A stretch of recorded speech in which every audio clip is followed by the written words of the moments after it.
আচ্ছা, এই অঙ্কটাতে আমাকে বলেছে এফএক্স হচ্ছে এই জিনিসটা, তাহলে এফএক্স প্লাস এফ ওয়াই এই চারটে এক্সপ্রেশনের মধ্যে কোনটা হবে। তা প্রথমে একটু এফএক্সটা নিয়ে একটু চিন্তা করা যাক। লগ একটা ভগ্নাংশের মতো, ওপরে যে দুটো জিনিস নিচেও ঠিক সে দুটো জিনিস, খালি ওপরে যোগ চিহ্ন আর নিচে বিয়োগ চিহ্ন। তা আমি যদি তোমাকে বলি লগ এ প্লাস বি ভাগ এ মাইনাস বি, এইটাকে কি তুমি এফ দিয়ে লিখতে পারবে? লক্ষ্য করো, এখানেও একই ব্যাপার, ওপরে একই দুটো জিনিস, নিচেও একই জিনিস, ওপরে যোগ নিচে খালি বিয়োগ। পার্থক্য হচ্ছে এখানে তোমার এক ছিল, এখানে এ আছে, কিন্তু তাতে ভীষণ কিছু অসুবিধা নেই। তুমি করবে কি, দুই দিককেই এ দিয়ে ভাগ করে দেবে, তাহলে এটাকে তুমি লিখতে পারবে log of 1 plus B by A আর 1 মাইনাস বি মাইনাস এ। তাহলে দেখো ঠিক এই চেহারাটা হয়ে গেছে। অতএব তুমি এটাকে বলতে পারবে এফ অফ বি বাই এ।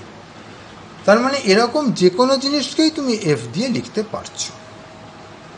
এই কথাটা মাথায় রেখে এবার আমি এফ এক্স প্লাস এফ ওয়াইটাকে দেখি। F X plus F Y দুটোইতে লগ, লগ অফ কিছু একটা প্লাস লগ অফ কিছু একটা, তাহলে লগের ভেতরের জিনিসটা গুণ হয়ে যাবে। লগ অফ 1 প্লাস এক্স গুণ 1 প্লাস ওয়াই, নিচে 1 মাইনাস এক্স গুণ 1 মাইনাস ওয়াই। এবার যদি আমি গুণ দুটো ওপর আর নিচের করে ফেলি তবে কি হয়? ওপরে হবে 1 plus X Y plus X plus Y, আর নিচেও একই রকম জিনিস, খালি এক্স আর ওয়াই এর আগে মাইনাস চিহ্ন থাকবে। এক্স ওয়াইটা কিন্তু প্লাসই থাকবে, কারণ দুটো মাইনাসে মিলে প্লাস হয়েছে। তাহলে আবার দেখো চেহারাটা ঠিক ওরকম হয়েছে না, কিছু একটা প্লাস কিছু একটা, নিচে ঠিক ওই দুটো জিনিসই আছে কিন্তু প্লাসের জায়গায় মাইনাস হয়ে গেছে। তাহলে এবার এটাকে যে তুমি এফ দিয়ে লিখতেই পারো, সুতরাং একটু তাকালেই বুঝবে কোনটা হবে।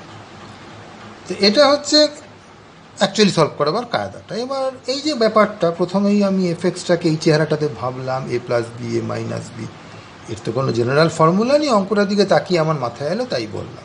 এবার ধরা যাক তোমার মাথায় এসব কিছু আসছে না, হতেই পারে, তখন এটা করবার একটা শর্টকাট কায়দা আছে, মানে সেটা ফাঁকিবাজির কায়দা।